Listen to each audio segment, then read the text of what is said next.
Hey everyone, Carrie here. You know, in 2009, when I was just starting to be a public speaker for the first time, I attended a conference with over 100 speakers, and it was an autism conference, and I was shocked to know when I looked at the conference agenda that there was not one individual who was speaking at that conference who was on the autism spectrum. You know, there's a quote in the community called "Nothing about us without us." Growing up with autism, I found out much later than I was supposed to about the importance of self-advocating for myself. And now today, I can't tell you how many self-advocates I've met in this community whose first-person perspectives have truly helped educate and break down barriers for those in our community.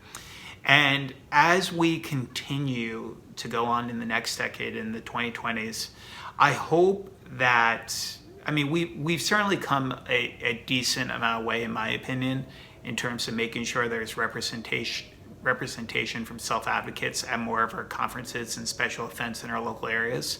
But if anyone is listening to this today, as somebody who's an autism self-advocate and is also a public speaker, I hope we can continue to remember to include those with autism in our events. I go into many businesses now and I suggest, especially when it's in relationship to the special needs community, about starting advisory boards of those comprised of individuals with and without disabilities to truly get those voices in the room to help spread positive change. Autism Society of America is a great example of a group that does that today. They have a panel of advisors on the spectrum, which I'm happy to say that I'm part of.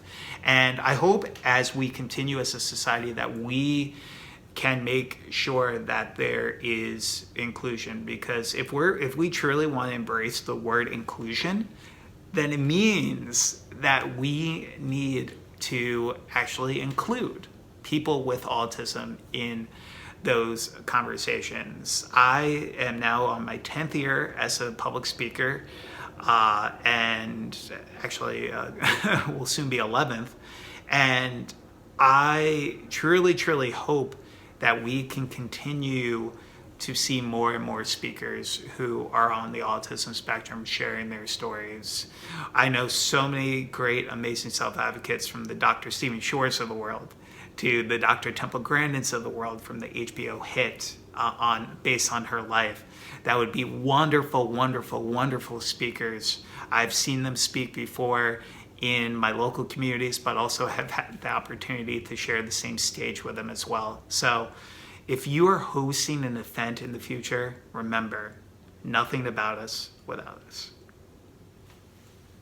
Hey everyone, Gary Magro here from A Special Community. I can't thank you enough for watching this video, and if you like this video, please click on some more videos around our YouTube page. We are just trying to give a voice to countless people in our neurodiverse community, so please, if you can, subscribe to our video page, and then you'll also get to see a little bit more about my story from nonverbal autism to today being a professional speaker. Thanks so much, y'all.